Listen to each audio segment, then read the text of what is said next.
Tov, Boker Tov, faut avoir 5 vêtements sur soi, Khali. Ça c'est bon pour l'hiver, mais en été, 5 vêtements, tu sais ce que c'est? On est aujourd'hui, Ezrat Hashem, veille de Rosh Chodesh, Yom Sheni, le Kaftet du mois de Tishrei, et le 31 déjà du mois de octobre. Ezrat Hashem, Chaim Tovim ou Shalom, on dédiera ce shiur pour la refouach lema de tous les malades d'Israël, Bichlalam et Moratimi, Nelly Esther Bat Rosine, Bechen Asher Ben Ma'ana, Talia Bat Efrat Miriam, Chaim Tovim ou Shalom, Kakedu Bouchou Bemet, Igal et Amechoa Israël, Chaim Tovim ou Shalom.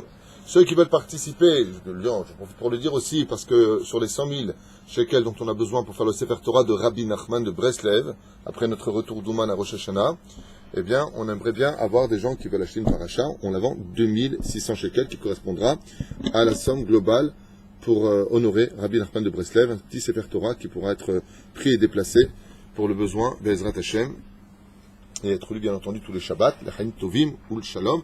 Je rappelle que PayPal aussi a besoin de vous, puisque ça nous permet de pouvoir payer l'Abrechim le 10 du mois, on a besoin de payer, donc celui qui peut avoir la Beracha. Sinon, celui qui peut pas, il garde le sourire, et Bezrat Hashem, on avance ensemble. Nous sommes dans la paracha de Noach, un cours qu'on avait plus ou moins déjà fait, mais pas comme je vais le faire aujourd'hui. On a le mérite d'avoir Shlomo avec nous, qui est revenu de loin, ça fait longtemps que vous n'avez pas vu. Bezrat Hashem, et je dédierai ce shiur tout particulièrement pour Asher Cohen. Je voudrais te dédier ce shiur parce que je sais que c'est ta cam. Voilà. Donc, on est dans la paracha de Noach. Alors, la paracha de Noach, qui est la deuxième paracha de la semaine, de livre de Bereshit, vient une fois de plus nous parler d'une situation dont nous avions déjà parlé au préalable. Je m'explique. Le premier verset de la Torah nous dit Bereshit bara Elokim et Hashem ve'et haaretz. Je vous l'ai expliqué, je crois, hors caméra. En tout cas, j'en ai fait un cours Shabbat. Au commencement, le Créateur du monde créa le ciel et la terre. On se serait attendu que le fait que le Créateur du monde ait créé le ciel et la terre, ce soit un monde parfait. Et là, on reçoit une grande gifle dans la tête, puisque le deuxième verset nous dit Ve'haaretz hayta tohu vavohu ve'choshech al pnei tehom ve'ruach Elohim merachafet me'al pnei hamayim. Le deuxième verset vient nous dire que la création du monde est une catastrophe, puisqu'il est tohu bohu, informe, difforme, non constructible, c'est une catastrophe. C'est quelque chose de curieux, puisqu'on s'attendrait à ce que Dieu ait créé le monde de la perfection. Eh bien, le deuxième verset nous dit, c'était pas parfait, c'était une catastrophe. Pourquoi c'était une catastrophe? Eh bien, parce qu'en réalité, il y a un très beau machal et madavardomé, une métaphore qui est dite à ce niveau-là. C'est comme si un homme, Dieu n'est pas un homme, c'est juste une image, eh bien, avait une très très belle chambre, qui voulait absolument, une belle maison qu'il voulait absolument arranger, et puis il a choisi dans les marsanim, il a choisi dans ce qu'il avait, tout ce qu'il y avait de plus beau à ses yeux, et puis il les achetait dans la maison à toute vitesse. Quand il arrive de la maison, comme il les a pas placés, mais jetés directement là-bas, c'est le balagan, c'est tohu vavohu. Et ensuite, jour après jour, le Créateur du monde va placer le salon à sa place, le soleil à sa place, la lune à sa place, béchoulé. Donc c'est ce que on découvrira ensuite, un monde parfait. Mais pourquoi Dieu agit-il ainsi? Pour nous enseigner que dans la vie, la construction ne démarre qu'à partir du moment où tu atteins le fond, réellement, le tohu bohu. Quand tu es tohu bohu, quand tu es vraiment au fond de tout, c'est à ce moment-là où BMF, tu peux commencer à réellement construire toute ta vie. Voir où tu as été négatif, où tu as été positif, de quelle façon maintenant tu dois ranger ton monde. Et c'est justement ce que disait Rabbi Nachman de Breslev, En yehush klal ba'olam. Il n'y a pas de désespoir bichlal dans le monde. Vous savez quoi bichlal? Bichlal, c'est tohu bohu. Regarde comment Dieu a créé le monde. Le tohu bohu, quand tu arrives en bas de l'échelle, tu n'as plus rien à faire, eh bien c'est à ce moment-là que le Créateur du monde a créé son monde. Dieu aurait pu tout créer parfaitement, et c'est ce qu'il a fait dans l'absolu, Alpisod. Mais Alpipchat, il vient nous enseigner cela. Et voilà que, après avoir mis les hommes en garde, après la faute originelle, expulsés du Gan Eden, Adam et Ève, on rentrera dans une histoire, et cette histoire-là, c'est pas un fait historique simplement, reconnu aujourd'hui par les scientifiques, mais c'est quelque chose qui va nous parler à des degrés actuels. C'est l'histoire de Noach, un homme qui, parmi une population sur le globe de la Terre, trouvera grâce aux yeux d'Hachem.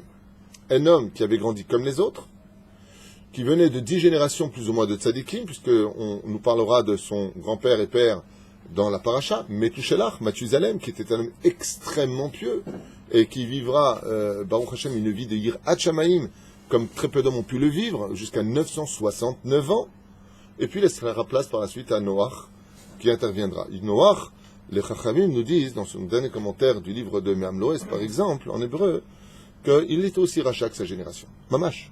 Aval ou chazar b'tshuva. De là est marqué Venoach matzachen be'enei Hashem. Qui est celui qui est capable de trouver grâce aux yeux de Dieu? C'est celui qui est chazar b'tshuva. Venoach matzachen. Il a trouvé.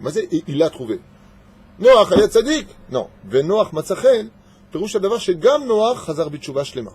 Lui aussi, il a été capable, dans un monde tumultueux, dans un tohu-bohu, où tout était complètement aplati par l'idiotie humaine, par l'orgueil, il a été capable, Noach, de dire « J'arrête, je suis Choser Bitshuva ». Vaya Forchu Bezrat Hashem, il a été capable de sauver l'humanité. Alors il y a beaucoup de Moussar Eskel dans cette paracha. Par exemple, l'histoire des deux couples qui vont rentrer dans la Teva. On t'apprendra dans le monde dans lequel tu es que si tu veux sauver ta vie et ne pas être un rachat dans ce monde, vite, marie-toi. Seuls les couples rentreront dans la Teva, pas les unités. Quand tu es dans un monde où la perversité, le vol, l'horreur, la vulgarité entourent et nourrit l'atmosphère dans laquelle tu vis, Dieu dit, couple par couple, tu les fais rentrer. Vite, marie-toi, comme ça tu pourras non seulement, bien entendu, l'histoire du couple, gâter sa femme, un homme n'est pas bon pour lui d'être seul, mais surtout éviter la faute. Éviter la faute, c'est pas le but pour lequel on va se marier, mais si. Par exemple, Abaye dit que si s'était marié plus jeune, il aurait été encore plus grand en Torah. Pourquoi? Parce que le Yetzirara prend l'homme. La Racha nous dit pourquoi on évite de faire monter un Chazan qui n'est pas marié, de peur que de mauvaises pensées l'envahissent. Et s'il est marié, il stapek. Ça veut dire qu'il peut connaître son épouse, il peut connaître sa femme. Donc quand ça ne va pas, il y a deux choses à faire. C'est là. Un, se marier. Je me rappelle qu'une fois, un homme m'a dit qu'est-ce que vous pensez si je veux vivre en Guadeloupe? Je lui ai dit franchement, il y a mieux que la Guadeloupe, il y a Israël. Non, mais d'accord, mais vous savez, bon, j'ai compris qu'il ne voulait pas. Je suis d'accord. T'es marié? Il me dit non. Je lui dis non. Si tu vas marier, Zegvar Meshane Akol. Aval, si Chaz Vesham, tu vas seul, c'est comme si tu vas à l'époque de Noach, dans un maboule terrible. Parce qu'une personne qui est seule devient une proie, automatiquement, pour tous les Yetzirara qui l'entoureront. Donc, il y a plein de moussards comme ça qui nous disent il faut être une vie de couple pour s'en sortir. Deuxièmement, il faut rentrer dans la Teva. Quand ça ne va pas dans la vie, c'est quoi la Teva? La Teva, c'est Beth Midrash. Quand tu vois qu'à l'extérieur, il y a de la nudité, il y a de la vulgarité, il y a des choses qui peuvent te faire tomber, et tout est oseille, sexe aujourd'hui. Voilà ce qu'il y a. Et ça ou ça. Et quand tu es dans la Torah, on dit tu vois pas celui-là, ce qu'il fait de sa vie. Alors on te dit quoi? Rentre vite dans la Teva. C'est quoi la Teva? Ou la maison, ou le Beth Midrash. À part ça, sois pas dehors. Et évite d'être dehors. Pourquoi? Parce que ce que vous allez entendre maintenant va nous éveiller un peu plus les mochines à comprendre que dans ce monde, les moindres détails de nos vies sont non seulement répertoriés, notés, archivés, mais que tout se paye. Absolument, tout se paye. Rien n'est oublié chez Dieu. Et combien même tu as cassé 1000 verres, tu devras remettre ces 1000 verres à leur place, les réparer et leur redonner tout leur éclat. C'est ce qu'on va découvrir ensemble à Ezrat Hashem dans la paracha de Noach. Alors, Noach, on va un petit peu quand même parler de lui. Il a appelé à 2 reprises, c'est un homme très spécial, Noach. Dieu s'adresse à lui. Bon, on fait un petit récapitulatif général de la paracha de la semaine. Nous sommes en plein balagan, c'est une histoire de fou. Les animaux, les espèces vont, les girafes vont avec les hippopotames. C'est une période mais complètement paumée. Les hommes prennent les femmes des autres. Ils volent les quantités minimum pour être certains de ne pas être attrapés, bien entendu, par le Créateur du monde, parce qu'ils savent que Dieu existe. On est dans une période, Tintin et Milou, faut dire que quand on lit les Midrashim, les démons, vous savez, ceux qui ont des pattes de poulet, là, ouais, ils jouaient avec, c'était leur jouet. Tiens, maman, tu m'achètes une Barbie? Non, tiens, prends un démon. C'était une époque complètement terrible. Le Midrash nous dit que les enfants qui sortaient du cordon ombilical avec le cordon ombilical de leur mère prenaient le cordon ombilical et ils jouaient à tuer les démons. Quelle force ils pouvaient avoir, parce que la force d'un démon, selon les Chachamim, est incommensurable. C'est les bébés qui jouent avec. Donc c'est un petit peu Walt Disney. Pour nous, dans notre époque, ce serait un petit peu Walt Disney. Présent, Zorro. Un peu bizarre. Mais quoi qu'il advienne, cette époque a vraiment existé et cette génération est tombée très bas. Pourquoi est-ce qu'elle est tombée très bas? Réponse des sages, parce qu'ils avaient tout. Je répète, pourquoi est-ce qu'ils sont tombés très bas? Dans la drogue, dans la prostitution, dans la débauche, sans aucune limite, parce qu'ils avaient absolument tout. Dieu avait fait descendre le Gan Eden, comme un père qui avait puni son fils, puis il dit, bon, tu sais quoi, allez, je dis, va dans ta chambre, et là-bas il lui met le plasma, et là-bas il lui met, le gars se passe super bien, je suis super heureux. Dieu leur a donné un Gan Eden parce qu'il voulait que les hommes se réparent, et au lieu d'avoir de la reconnaissance, on a pris la gentillesse de Dieu pour de la faiblesse, et on l'a retourné contre lui. Alors, Kadosh Baruch Hu, qu'est-ce qu'il dit?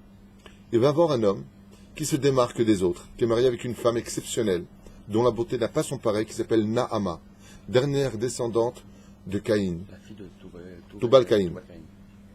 Et ils ont 3 fils, Shem, Ham et Yafet. Et Dieu s'adresse à lui. Et il lui dit, voilà, parmi toute cette génération sur le globe de la terre, je vois qu'il n'y a plus rien à faire.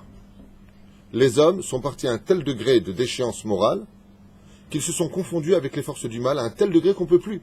On peut plus. Là, il faut les laver. Ça veut dire quoi les laver? Dieu lui dit, je vais faire descendre le déluge sur terre.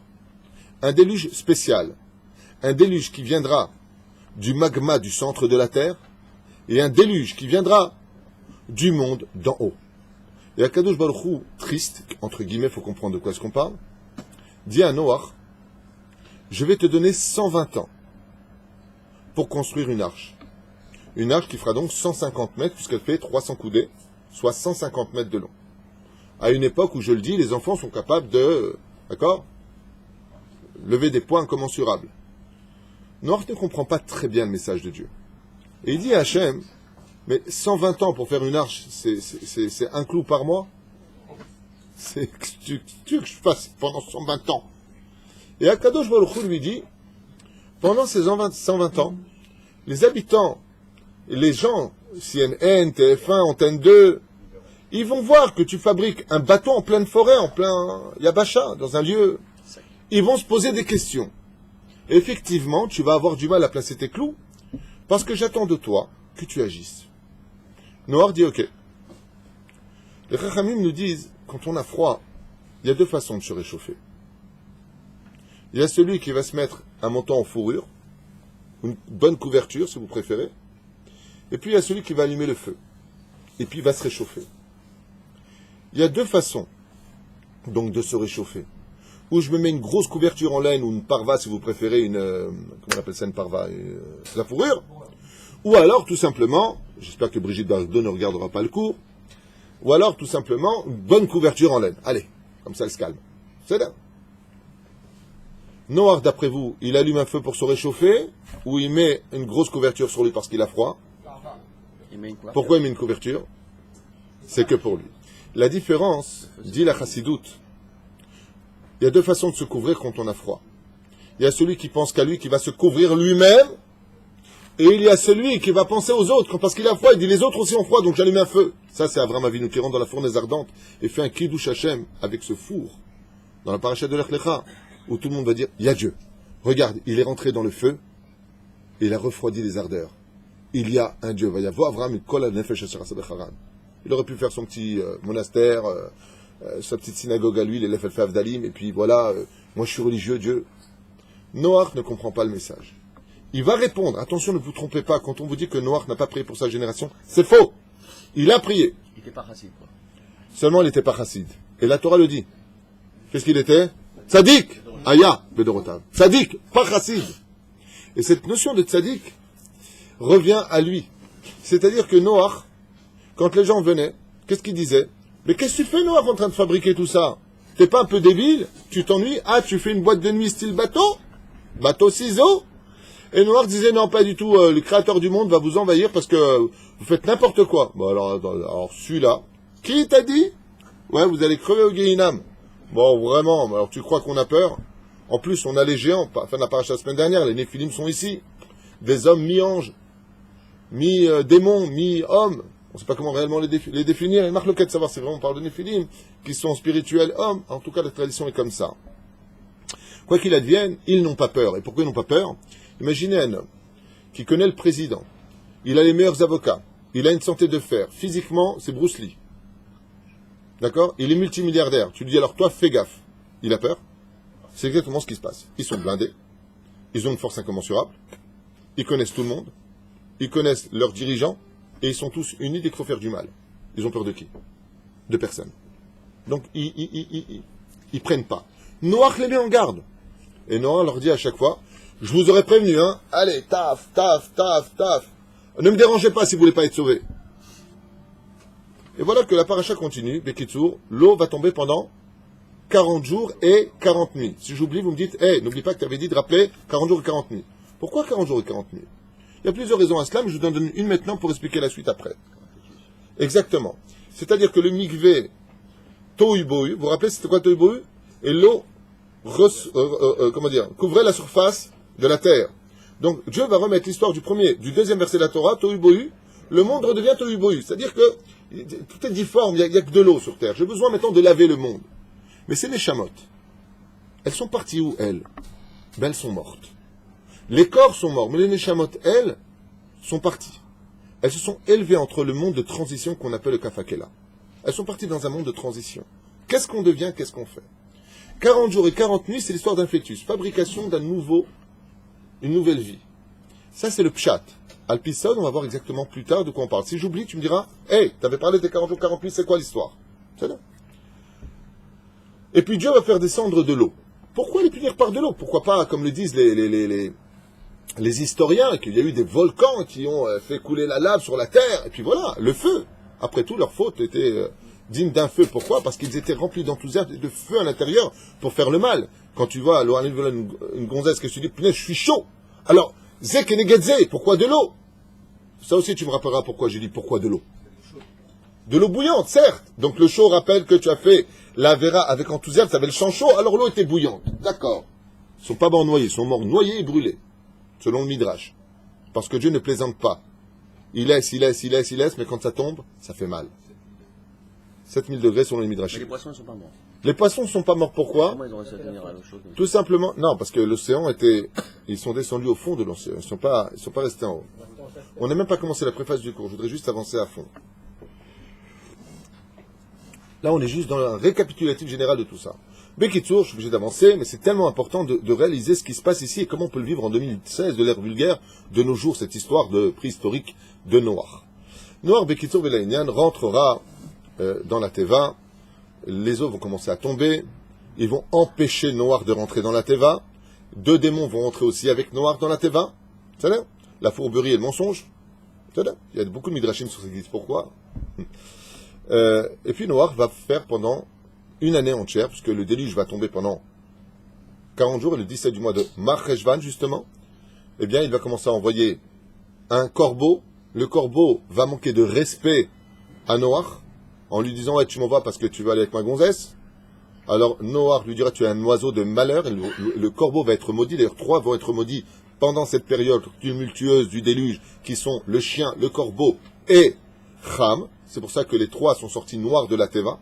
Alors que quand ils sont rentrés blancs et ils sont ressortis noirs. C'est pour ça qu'il y a un remède que quand le corbeau est né, quelle couleur il est? Il est blanc et après il devient noir. Ken. Parce qu'à la base, le corbeau devait être blanc. C'est un animal pur au niveau de son essence. Mais comme il avait un esprit malsain, c'est pour ça qu'il est symbolique de sorcellerie. Quand on voit des corbeaux, Blanche-Neige avec la sorcière, il y a toujours un corbeau. C'est pas Stam fait. C'est un oiseau de malheur, c'est un oiseau dit de malheur. C'est pour ça que ce sont des animaux d'ailleurs qui attaquent, même vivants, plusieurs espèces comme les corbeilles et les khanazal d'ailleurs. Je ne veux pas m'attarder sur le corbeau, quoiqu'il y ait beaucoup de choses à dire sur ça. Et ils ont fait tchouva avec justement Chabakouk et le prophète Elion Avizar-Plotov qui sont venus les nourrir. Là, ils ont racheté leur faute. Les chiens, pareil, pourquoi? Parce que Dieu a dit, comment vous pouvez vous accoupler alors que le monde est détruit? Vous pensez à vous faire du plaisir. Alors, le chien perdra son identité, sera maudit, mais retrouvera sa bénédiction quand? À la sortie d'Égypte, puisque les chiens n'ont pas aboyé, donc enfin ils ont retrouvé leur statut d'animal proche de l'homme qu'élève. Et le 3e, c'est Cham qui est parti avec sa femme pendant ce malheur alors que les gens hurlaient d'heure et mouraient, et lui il a pensé aller avec son épouse, d'où venait justement un personnage de cette union du nom de Kenaan. D'accord? Kenaan, qui porte le pays d'Israël par la suite, qui viendra se créer, plus tard se greffer sur le pays d'Israël. Kenaan, Kan, Ani, ici c'est trouver la pauvreté du pays dans lequel ils sont. Donc ils descendent de l'arbre, et puis voilà que il se passe un truc sympathique dans la paracha. Je vous fais ça vraiment en kitsour, je suis obligé d'avancer parce que ce serait des heures et des heures à expliquer tout ça, mais c'est tellement beau, pur et long et profond. Noach descend de l'arche. Et là, l'image qui se présente à lui, c'est le tohu bohu. Il n'y a plus d'arbres, il n'y a plus de vie, il n'y a plus personne. Vous vous rendez compte, il y a 8 habitants sur Terre. Toute la Terre est composée de 8 habitants. Noach, sa femme, 3 fils, 3 femmes. Zéro! Et une femme enceinte, pardon. 8 et demi. Et les animaux descendent, Kol Wahad Mezalosh, ils se cassent, ils vont faire leur truc. Noir, la première des choses qu'il pense à faire, c'est pas de créer une ville, c'est de planter une vigne. Il a pris les raisins, du zera de raisin, c'est-à-dire de la, je sais pas comment zera de raisin, Des graines. les graines de raisin, puis il a commencé à planter une vigne. Et la seule chose qui préoccupait Noir, c'était absolument que les raisins poussent vite. Dieu fait un miracle, il aide. Les raisins poussent. Dès que les raisins sont mûrs, il les prend, met dans la meule, il prend son âne et il commence à fabriquer du vin. Et il boit de ce vin. Cette histoire de boire du vin est très commentée par les sages. Pourquoi ? Tu sais, quelque part, quand on n'arrive pas à noyer sa tristesse, parce qu'il est vraiment triste, Noir, eh bien on boit du vin. Et Dieu lui en veut énormément pour ce qu'il vient de faire. Alors c'est vrai qu'il a bu beaucoup trop de vin. Cette Avera, puisque vous savez que la Gemara nous dit dans Masechet Pesachim que Dieu déteste les Shatzanim, ceux qui se saoulent, les Shikorim, ceux qui se saoulent, Akadosh Baruch Hu déteste. On dit si tu bois un verre, tu es bien, tu es doux comme un agneau. Et après tu finis dans la fange comme le porc quand tu bois 4 verres de vin. Boire du vin, c'est une science. Il faut savoir où s'arrêter, il faut savoir comment boire le vin. C'est sa mère les Vavenoch. Mais Noach, non, il a besoin d'oublier tout ça. Et Dieu lui en veut. Et pourquoi il lui en veut ? Rabbi Haïtaï Blomet à la Vachalom, quand il a vu ses livres brûlés, il buvait 2 à 3 bouteilles de boucha par jour. Dieu lui a jamais dit je suis fâché. Noach a mal. Alors pourquoi Dieu lui en veut ? Parce qu'il s'est rendu compte que finalement il a rien fait pendant tout ce temps-là. Absolument. Dieu lui en veut en lui disant quoi, tu te caches dans une bouteille de vin maintenant ? Tu ne pouvais pas réaliser ce que tu viens de voir maintenant ? Alecha Neemar, Ezeu Chacham Aroet Anolad. L'intelligent, c'est celui qui a été capable de voir ce qui allait ressortir d'un malheur. Et toi, tu t'en es pas inquiet. Sur ce, Noach, Dieu ne lui reproche pas de boire du vin. Mais Akadosh Baruch Hu, il lui dit, tu t'es pas occupé et préoccupé de la vie. En tuant ces gens, lui dit Hachem, si tu avais prié pour eux, si tu avais encore plus pris de temps, si à 120 ans tu m'as dit, non, Hachem, j'ai pas fini, il faut encore un peu de temps, peut-être encore une vie, peut-être on peut sauver encore une personne. Alors il y aurait eu plus d'enfants sur terre. Mida keneged mida lo batla. Kenan le voit nu, il se moque de lui. Il appelle son père Ham, il dit, hey, regarde, ton père est nu.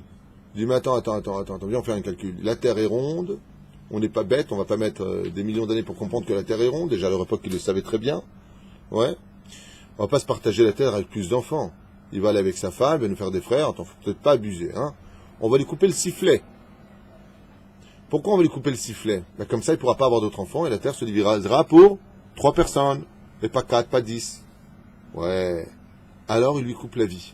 Il lui coupe le sexe. Pourquoi Dieu laisse faire une chose pareille ? Parce qu'en ne te battant pas pour ceux qui étaient autour de toi et leur sauver la vie, tu as aussi tué leurs enfants. Tu ne t'es pas battu. Et Noach pleure. Et il sait qu'il a commis une grave erreur. Et il sait, Noach, qu'il a commis une grave erreur. Mais cette grave erreur, elle a quand même une empreinte dans l'histoire.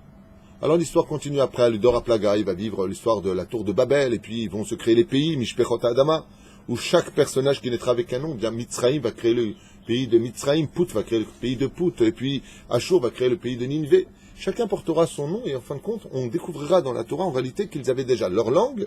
Je dis bien, ils avaient déjà leur langue avant l'histoire de la tour de Babel, puisque marqué l'El Shonam, leur langue, et seulement après on apprendra que Dieu Bilbel a à sa faute, ça veut dire qu'en réalité il va faire vivre des Anglais avec des Hongrois qui n'avaient pas la même langue. Bilbel est à l'Eshonot, mais elles existaient déjà chez langue, puisque c'est marqué noir sur blanc dans le texte de la Torah. Et puis voilà, tout simplement, que Noach partira de ce monde à l'âge de 950 ans, laissant apparaître un autre personnage du nom de Avraham Avinu. Alors maintenant que je vous ai expliqué plus ou moins le résumé de cette paracha, de façon assez vulgaire et rapide, parce que c'est vraiment beaucoup plus profond que cela, mode manière de voir pourquoi et comment les choses se règlent. Vous savez que tout ce qui se défait, tout ce qui n'est pas fait selon les plans divins, ne font rien d'autre que de attarder les plans divins, mais Dieu atteindra toujours son but. Les Chachamim nous disent Minaïn Moshe Rabbeinu. D'où est-ce qu'on apprend Moshe dans la Torah avant qu'il ne vienne dans la Torah? À la fin de la paracha de Bereshit, verset He, il est marqué là-bas, dans le pasuk Gimel, Vayomer Hashem, donc après que Dieu se soit dégoûté de la fonction de l'homme sur terre, la façon dont il agit, son ingratitude, je reviens à Bereshit. Je quitte Noach, je reviens à Bereshit. Verset Gimel. Vayomer Hashem lo yadon ruchi ba'adam leolam. Donc, dans la paracha de Noir, Dieu promet de ne plus jamais amener le déluge sur terre. En signe, il mettra l'arc-en-ciel.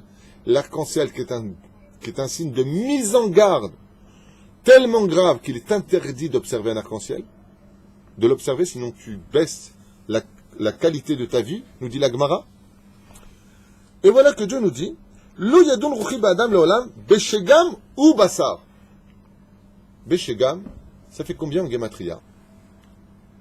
Beshagam exactement, du fait que maintenant l'homme est fait d'os et je ne mettrai pas, si tu veux, ma justice jusqu'à bout, je ne vais pas l'exterminer. 345.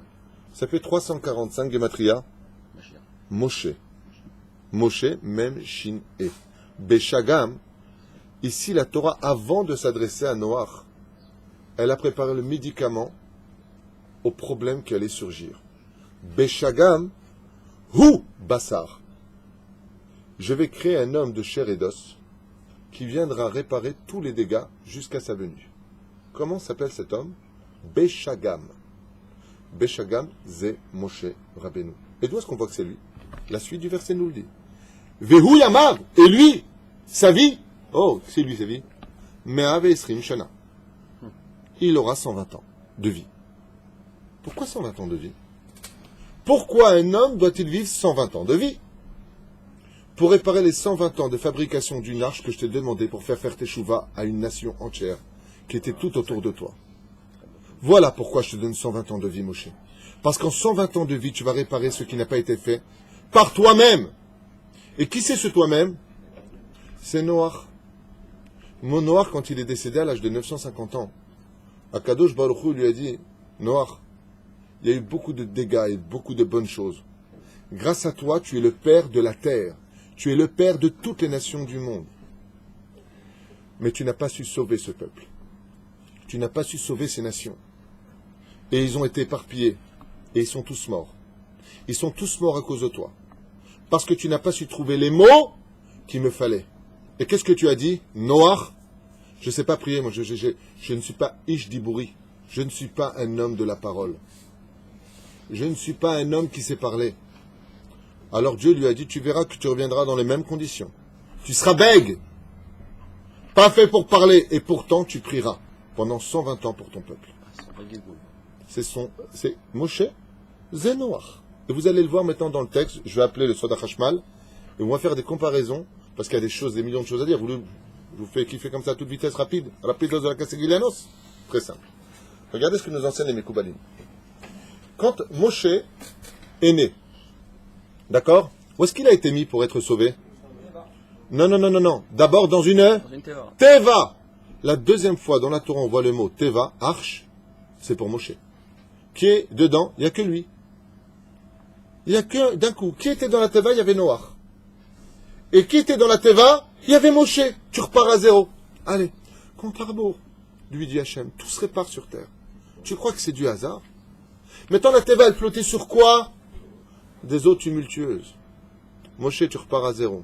Ta vie redémarre Noach, en tant que nouveau personnage pour 120 ans de tikkun. Toi aussi, tu vas être sur la surface des eaux. Et c'est ce qui est marqué par Remez Batia.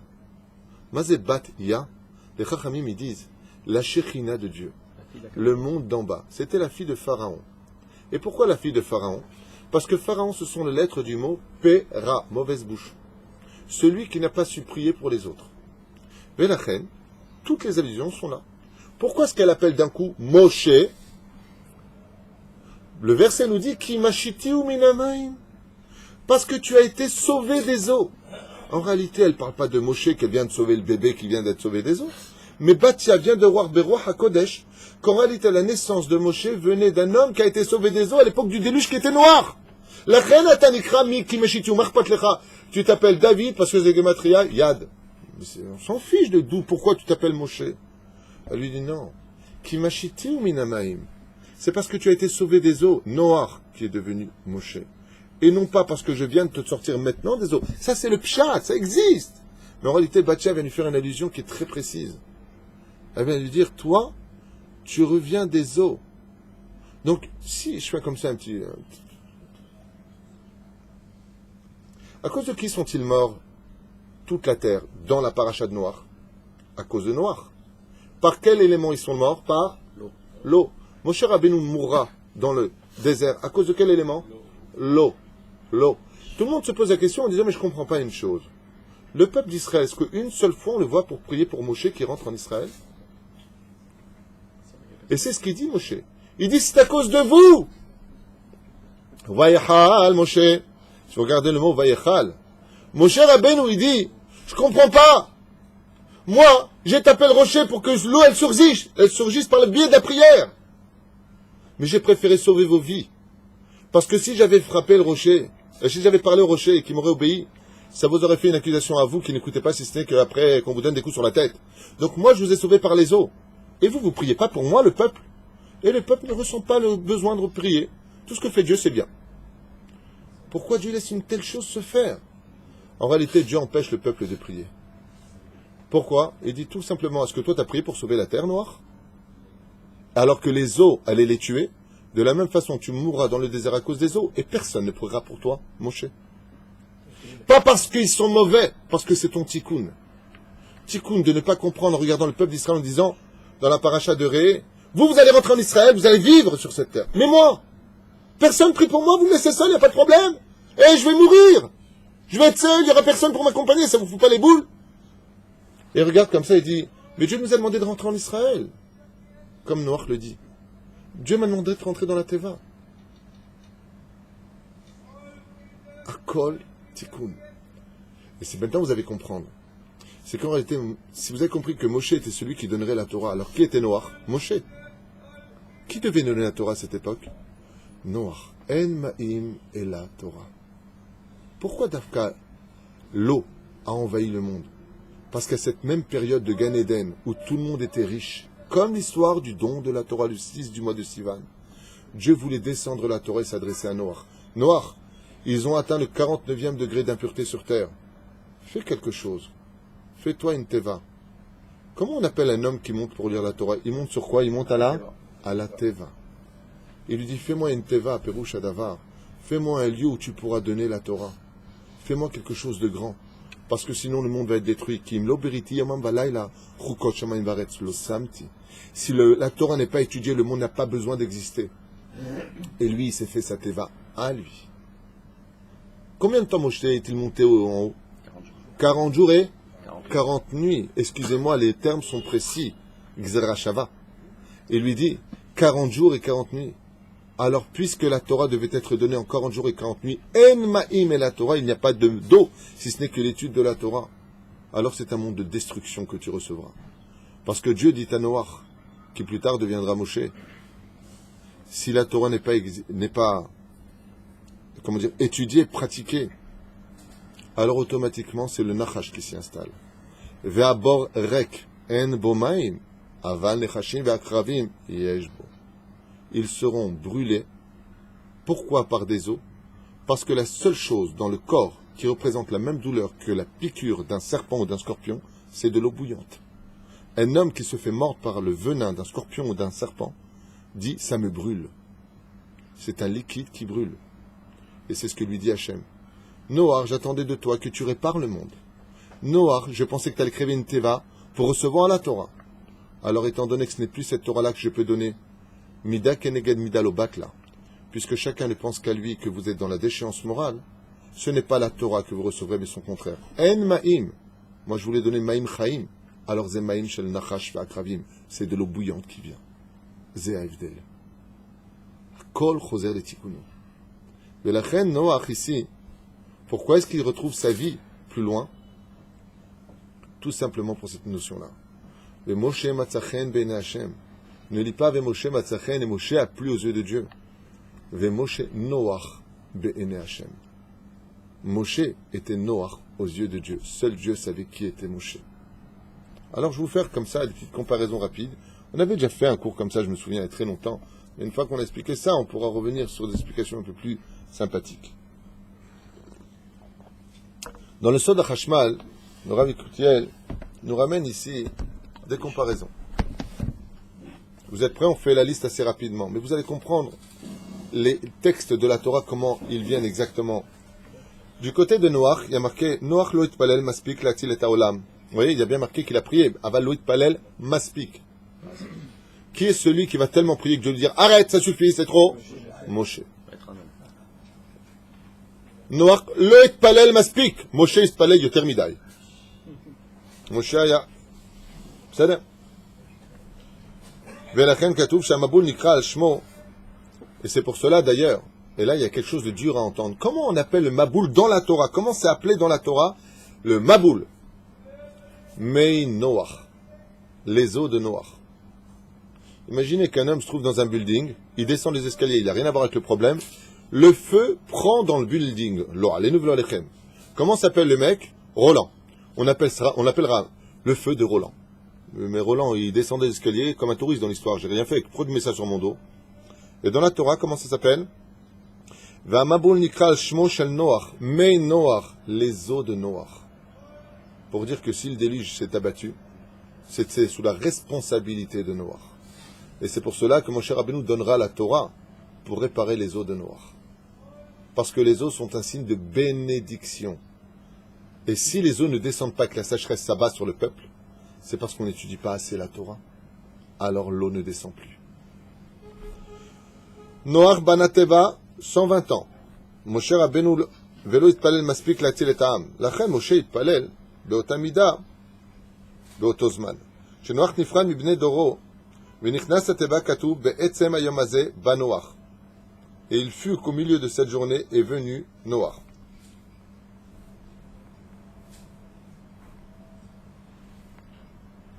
וידבר השם אל משה בעצם היום הזה. Quand vous regardez les versets de la paracha de Noach, les versets qui concernent Moshe Rabbeinu, vous avez constamment les mêmes versets qui reviennent. Je relis. Be'etzem hayom azeh ba Noach. Il y a marqué un parachat Noach. Et ce fut au milieu de la journée qu'est venu Noach. Et chez Moshe, il est marqué dans le Sefer Devarim, Vaidaber Hashem el Moshe be'etzem hayom azeh les morts. C'est au milieu de la journée qu'il s'est adressé. Allez al har ha'aravim azeh. Monte au-dessus de cette montagne. Bnei doro shel Noach nisu linsoa knisato shel Noach. Qu'est-ce qui a marqué? La génération de Noach a empêché Noach de monter dans la Teva. De la même façon, il est marqué chez Bnei Doro Shel Moshe, Nisu limnoa aliato le har ha'aravim. Comme le dit Rashi, ils ont aussi empêché la génération de Moshe de monter en haut de cette montagne. Dans le Sefer Devarim, chapitre Lamed Bet, verset même Chet, 48. Regardez là-bas, Rashi. Le Midrash nous dit, Bikesh HaKadosh Baruch Hu liten et Torah les Dor HaMaboul. Ce que je viens de vous dire. Normalement, la Torah aurait dû être donnée à la génération du Maboul. Pourquoi? Parce que leur intelligence avait dépassé tout entendement, c'était d'Ordéa. Ils connaissaient toutes les connaissances du monde d'en haut et du monde d'en bas. Velo ratzou le kabela. Ils n'ont pas voulu de cette Torah. Matzenou ba midrash. Amar Rabbi Shimon bar Yochai. En avro ala Torah venitna l'arbaim yom. Le fichach arbaim yom. Ce que je vous expliquais, de la même côté, c'est ce qu'on a lu. Yarad arbaim yom arbaim laila. Arbaim yom vanela. Yarad eter et haaretz. Vezaratzi alechem haim torim. Alors regardez. Pourquoi Dieu l'a envoyé le déluge? Pour faire un mikvé, pour le rendre pur. Moshe Rabbeinu, avant qu'on reçoive la Torah, qu'est-ce qu'il dit aux enfants d'Israël?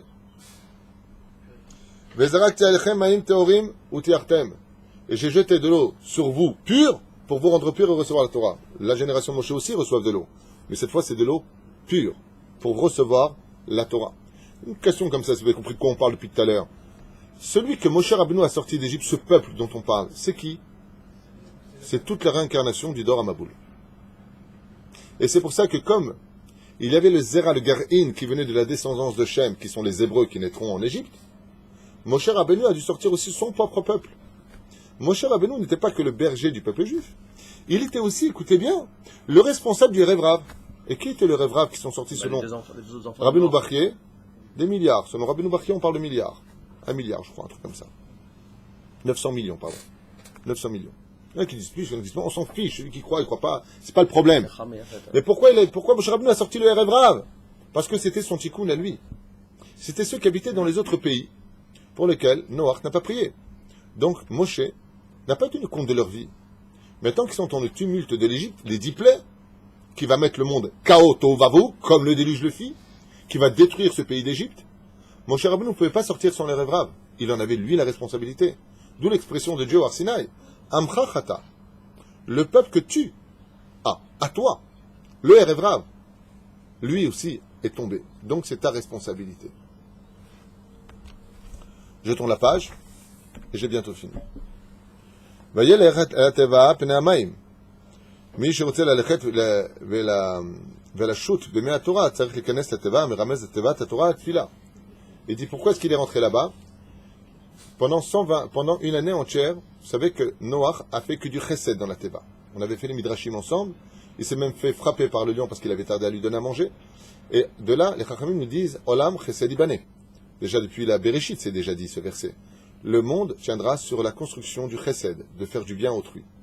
C'est parce que justement Noach n'avait pas fait de chesed vis-à-vis de sa population qu'il fera du chesed vis-à-vis des animaux. Et pourquoi? Si vous observez bien, tous les grands de la Torah, que ce soit David Ameler, Moshe Rabbeinu, Yosef Hatzadik, Avraham Avinu, tous ont été sélectionnés parce qu'ils ont été capables de faire du chesed avec des animaux. Si tu es capable de faire du chesed avec des animaux, tu peux être certain que tu peux faire du chesed avec l'homme. Avant qu'il ne rentre dans la Teva, Noach ne s'occupait pas des animaux. Alors il n'a pas eu assez pitié des hommes. Mais une fois qu'il est rentré dans la Teva, et qu'il s'est occupé pendant une année des animaux, et qu'il a vu qu'il n'y avait plus d'hommes sur terre, alors son cœur s'est fendu en deux. Ça s'appelle monter du bas vers le haut. Mi shemerachel al abriot shel HaKadosh Baruch Hu kal vachomer shirachem al ha'enushut. Celui qui a de la pitié pour le monde animalier, bevadaï qu'il a encore plus de pitié pour le monde. Et celui qui est le contraire, il y avait des gens qui étaient contraires. Pourquoi? Parce qu'il y a beaucoup plus égalé d'avoir de la compassion pour un être humain qu'un chien. Alors, plus forte raison que si tu as pitié pour un chien, tu auras pitié pour un homme. Il n'y a que des gens tordus comme les SS, qui avaient pitié de leurs chiens, mais n'avaient pas pitié des hommes. Pourquoi? Parce que comme eux étaient moins que des chiens, c'est normal que leur niveau, le chien, l'animal, était un animal supérieur à eux. Est-ce que tu comprends ce que je suis en train de dire? C'est pas une blague, c'est pas une insulte. L'esprit des SS, des Allemands, de tous nos ennemis, c'est un esprit qui est tellement animal que l'animal a plus de morale que lui. Ce qui fait que quand ils ont de l'amour pour lui, l'homme est tellement au-dessus d'eux qu'il ne peut pas avoir de pitié pour eux. Ils ne connaissent pas, c'est comme des anges. De pitié pour un ange, pareil. Les marchements de Zechram. Prinat Torah Baaron. Moshe Rabbeinu Badan Tinok, Ayav, on l'a lu. Mova Bachishbon Anmour, Yechiel, Me Ostro Tzva, qui dit comme ça, je bateva Yam Makom, les Shishim, Ribo Anashim. Combien y avait-il de monde qui pouvait rentrer dans la Teva? Les Chachamim ont fait un calcul et ont dit, dans la Teva de Noach, pouvait comprendre l'Opachot, Velo Yeter, 600 000 hommes à l'intérieur pouvaient s'y trouver. Combien Moshe a-t-il sorti d'hommes? 600 000. Le Maboul Amaim Yardou Bigvura. L'Amaim Gavru Meod Meod Chamesh Esre Ama, Nimala Gavru Amaim. 7 mètres au-dessus de la plus haute des montagnes, 5, c'est-à-dire 15 amot. Anochil Velo Yelecha Mipi Agvura Shema'anum. Donc dans la Gevura c'est 15 amot, dans la Kabbale. Et quand Dieu a donné sa Torah, il lui a répondu, Anochi velo yelecha mipi agvura shema'anum. Ce sera de la bouche de la Gvura. Noach haya et ateva, lo beze elionut adam alachai velachen utar leichol et achai leachar mabul. Étant donné que Noach n'a pas montré de supériorité, parce que lui avait été sauvé dans la Teva, il s'est comporté avec une énorme humilité, Dieu lui a permis, en sortant de la Teva c'est de l'arche, de consommer des animaux, uniquement après. Moshe gila et elionut adam alachai al yedei haTorah v'dilulei haTorah matzenu shekatuv nishal kabemot nidmu. Donc on a été comparé nous aussi à cela du même niveau que les animaux. Velachen Moshe limedotam eta shrita. Moshe leur a appris la shrita. Venoach matzachen be'enei Hashem gam katuv chez Moshe vegam matzachen be'enai. Moshe a remarqué, il a plu aux yeux de Dieu ce que je vous ai dit. Noach yam prinat odvav chez Shem Havaya. Dans la Kabbale, Noach appartient au niveau des lettres du tétragramme à la lettre Vav. C'est là. Yud-ke, Vav-ke. C'est là. Et c'est pour cela que Noach a pu être sauvé, car l'identité de l'âme de Noach correspondant à la lettre Vav, qui est la lettre de la vie. Il faut savoir que la lettre Vav, c'est la lettre qui représente la vie. C'est pour ça que c'est une grande sigoula quand tu appelles ton fils ou ta fille, qu'il y a la lettre Vav à l'intérieur. Yehuda, par exemple. Eliaou. C'est là. Hein? והרשעים שלא הייתה להם את העודביו נהרגו. משה היה מבחינת עודביו והיה ברוך בזכות זה ניצול מבני ישראל קריאת ים סוף, הרשעים. Et c'est pour ça que seul Moshe, maintenant vous allez comprendre la mamar du Hari HaKadosh. Le Hari HaKadosh, il dit que nul homme est indispensable sur terre, sauf un homme, Moshe Rabbeinu. Loulé Moshe Rabbeinu, leolam lo yotzi bnei Israël b'Mitzrayim. Le Hari HaKadosh, il dit, si c'était pas Moshe qui nous avait sorti du pays d'Égypte, on n'aurait jamais pu sortir. Et pourquoi? Pourquoi? Maintenant, vous allez entendre un petit secret. Pourquoi Noach a été le seul homme à être sauvé du déluge, lui et sa famille? Pourquoi? Celui qui était avec Noach. Parce que la lettre Vav, c'est la lettre qui fend la mort. C'est comme un bâton. C'est bien. Noach, Nitzol Mimaim, il a été sauvé des eaux. Pourquoi lui? Pourquoi il a créé une espèce d'auréole autour de cette Teva pour ne pas qu'elle se brise? Parce que la racine de Noir vient de la lettre Vav. Moshe Rabbeinu, lui aussi, vient de la lettre Vav d'Hachem. Quand il s'est retrouvé face à la mer Rouge, qui a refusé de s'ouvrir, qu'est-ce que lui dit Dieu? Nete et yadecha, tends ton bâton. En réalité, qu'est-ce que voulait lui dire Dieu, Alpisod? Tends le Vav de ta personnalité. Exige maintenant parce que toi tu es. Si Moshe n'avait pas été présent, personne n'aurait pu ouvrir la mer. Il dit, comme Noach a été sauvé des eaux par la lettre Vav, ainsi Moshe Rabbeinu a pu laisser passer le peuple dans la mer Rouge. Où là, ça aurait été le Maboul. Et si vous ne me croyez pas, regardez ce qui s'est passé dans la Parashat Béchalach. Qui a subi un Maboul identique à l'époque du Maboul? Les 600 chars de Pharaon, qui vont voir sur eux s'abattre un Maboul d'eau à 1800 mètres de profondeur. Écrasé, broyé, noyé, enfoncé. Exactement comme ça s'est passé pendant le déluge. Moshe Rabbeinu doit être suivi par le peuple, parce qu'il a avec lui la lettre Vav, la lettre de la vie qui fend les eaux. Qui mène à Maïmishitiu, c'est Moshe Rabbeinu. J'ai pas fini. Chez Noach ou Milshon, Menucha d'un Shabbat. Pourquoi est-ce qu'on appelle Noach? Pourquoi est-ce qu'il a été sauvé des eaux? Parce qu'il était Noach. Quelle est la mitzvah qui s'appelle Menucha? Menucha vesimcha, or la Yehudim. Il a fait de la lumière dans la Teva. C'est la mitzvah du Shabbat. Qu'est-ce que Moshe Rabbeinu a instauré au peuple juif? La mitzvah de Menucha du Shabbat en Égypte. C'est ce qu'il dit. Moshe vit et Shabbat atzma laolam. Qui Moshe Ombrim, Ismach Moshe. Moshe est heureux. Pourquoi est-ce qu'il est Ismach Moshe? Parce que Moshe a été le premier homme de l'histoire à avoir instauré de façon officielle en Égypte d'être Shomer Shabbat. Velachen Katuv, Bematanat Chelko. C'est pour ça que c'est son Chelek à lui. C'est sa partie à lui. Shabbat appartient à Moshe. Lachen, tout celui qui est Shomer Shabbat, il donne du mérite à Moshe. Ismach Moshe. C'est un chant qu'on doit tous chanter le Shabbat. C'est là. C'est dans la Mida. Nachon. Et on le chante dans la Mida, Nachon. Le Noach ou Milshon Menucha Shabbat. Le Noach Haya Bom Miprinat Shabbat. Qu'est-ce qui a sauvé réellement ici Noach, il dit? Ça a été la mitzvah que les Atid Lavo, il allait donner le Shabbat aux enfants d'Israël. C'est pour ça que Noach Matzachen Be'ene Hashem. Que tout celui qui est Shomer Shabbat, même s'il a fait Avodazara comme Dorenosh, on lui pardonne toutes ses fautes. Dieu prend de l'eau qui vechol et l'efface. Noach shenikra ish tzadik, nikra ish adama. Qui est appelé homme? Noach. Et qui ici a été appelé homme? Moshe nikra ish mitzri, ve ish haelokim. J'ai fait, j'ai oublié ça. Regardez, Noach il a été appelé par deux titres. D'un côté il est appelé l'homme tzadik, et après il est appelé l'homme de la terre. Moshe Rabbeinu aussi il a été appelé comme ça, mais c'est dans le sens contraire. Contre Ish Adama, l'homme de la terre, qui est péjoratif, Moshe a été appelé Ish Mitzri, l'homme égyptien. Et contre le fait qu'il soit appelé Ish Tzadik, Moshe a été appelé Ish Haelokim.